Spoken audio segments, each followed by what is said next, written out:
Imagine being 15 years old and being told you can no longer have a social media account. That's exactly what the Australian government is doing.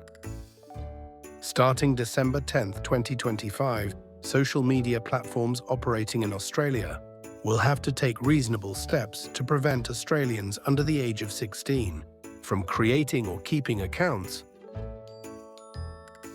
Why? What does reasonable steps mean? How will this work in practice? Let's unpack the facts. What the law says.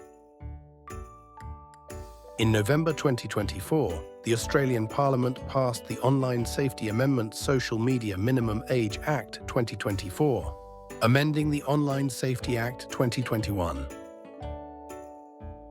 From 10 December 2025, age-restricted social media platforms must take reasonable steps to prevent Australians under 16 years from having accounts. Age-restricted platforms are defined as services whose significant purpose is enabling social interaction and posting among users. If a platform fails to take reasonable steps, they can face civil penalties up to $49.5 million or roughly $50 million for corporations. Importantly, the responsibility is placed on the platforms, not on the children or their parents. Which platforms, what exactly will be blocked? The government lists several platforms that will be age-restricted.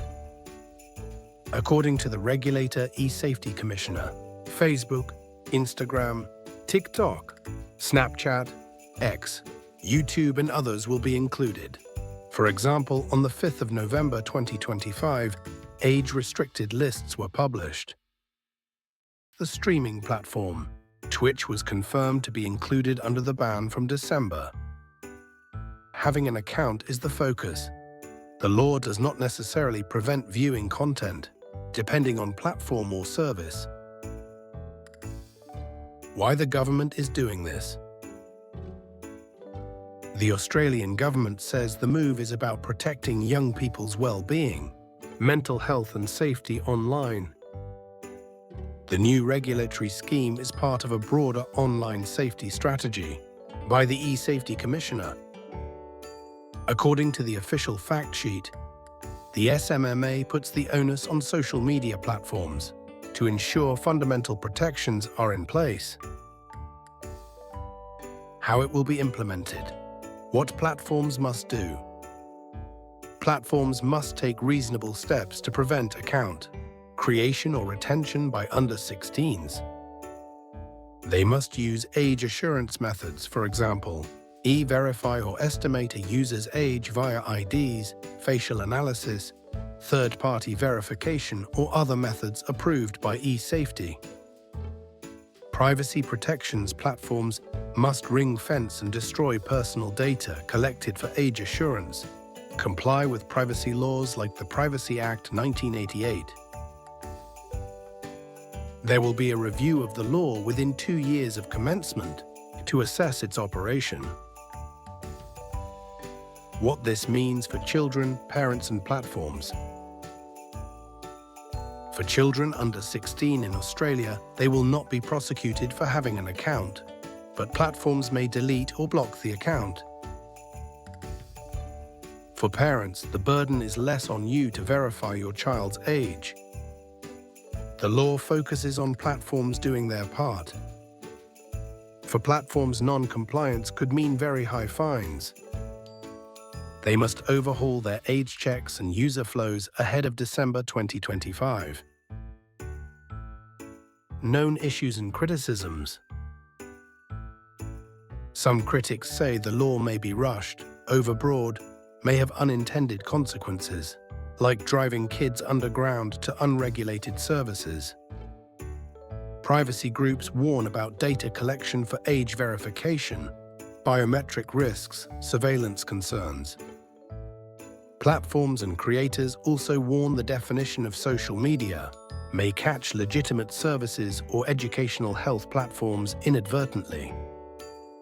The reversal on including YouTube shows evolving scope. What to watch next and why it matters. Key upcoming date is 10th of December 2025. That's when the law's main obligations take effect. Governments around the world are watching. Australia's move could set a global precedent. For Australian families, digital life is changing new rules, new age checks, new responsibilities. For viewers outside Australia, this is a landmark moment in how governments regulate children and social media. Final words. As we move toward December 2025, one thing is clear. Australia is reshaping the digital world for young people. And this isn't just another policy change, it's a major shift in how a country defines responsibility, safety, and childhood in the online era. The government says this law is designed to protect the well-being of younger Australians. Supporters believe it will reduce mental health harms, cyberbullying, grooming attempts, and addictive algorithm exposure. Critics worry it could raise privacy issues, drive kids to unregulated platforms, or give too much power to big tech companies. Whether you agree or disagree, this new law forces us to rethink a simple but important question. How young is too young for social media? And more importantly, who should decide, parents, governments, or the platforms themselves? Australia's plan may become a global test case, and what happens here could influence online safety laws around the world. So now I'd love to hear your thoughts. Do you think blocking social media for under 16s is the right move? Will it actually protect children or create new problems? And how do you feel about mandatory age verification online? Let me know your opinions in the comments below. Thank you for watching. If you found this video helpful, don't forget to like, subscribe, and share it with anyone who wants to understand what Australia is planning next.